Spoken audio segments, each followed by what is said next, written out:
পদার্থ বিজ্ঞানের সাথে বৌদ্ধ দর্শনের একটা মিল আছে কি নেই সেটা আমরা আজকে দেখব। পদার্থ বিজ্ঞান কি বলে, ত্বরণ ত্বরণ জিনিসটা কি এবং তার সাথে বৌদ্ধ দর্শনের কোনো মিল আছে কিনা সেটা আমরা দেখব। আমার হাতে কি আছে, একটা বল আছে। আমি যদি এই বলটাকে প্রথমে এখানে রাখলাম, তাহলে বলটা কি অবস্থায় আছে, স্থির। বলটা স্থির। আমাদের মনে হয় আমাদের জীবনটা এরকম স্থির, এটা আমাদের মনে হয়, কিন্তু বুদ্ধ এখানেই বলছেন যে এটা কিন্তু একটা ভ্রম, মানে এটা একটা ভ্রান্ত ধারণা।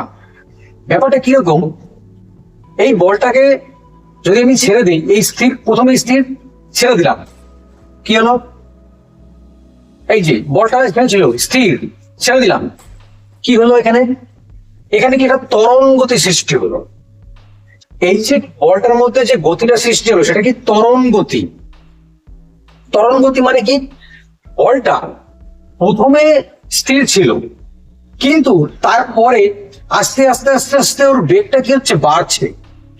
এই যে পৃথিবী টানছে, বিজ্ঞান কি বলছে, পৃথিবী টানছে, পৃথিবী টানছে আর এর গতিও বাড়ছে। পৃথিবী টানছে, গতি বাড়ছে। তার মানে কি, বলটা প্রথমে যে বেগে, প্রথমে যে অবস্থায় ছিল, প্রতি মুহূর্তে তার বেগ কি হচ্ছে, নতুন বেগের সৃষ্টি হচ্ছে। প্রতি মুহূর্তে তার বেগ কিন্তু মানে আগের বেগকে সে আর ধরে রাখতে পারছে না, আগের বেগকে ধরে রাখতে পারছে না।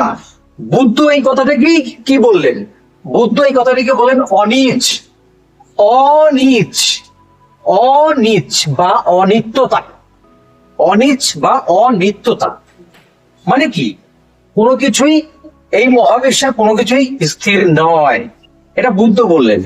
অর্থাৎ প্রতি মুহূর্তে সবকিছু বদলে যাচ্ছে, আমাদের শরীরের প্রত্যেকটা কোষ বদলে যাচ্ছে, চিন্তা বদলে যাচ্ছে, আশেপাশে জগতের প্রত্যেকটা মুহূর্ত বদলে যাচ্ছে।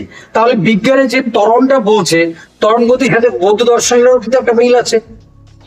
ত্বরণ গতিটা এই যে আমরা দেখলাম যে ত্বরণ গতিটা, এই যে ত্বরণ গতি, প্রথম সেকেন্ডে তার গতি যদি 9.8 মিটার পার সেকেন্ড থাকে, তাহলে দ্বিতীয় সেকেন্ডে কিন্তু তখন 9.8 মিটার পার সেকেন্ড বেগ থাকবে না, তখন কিন্তু সেটা ডাবল হয়ে যাবে।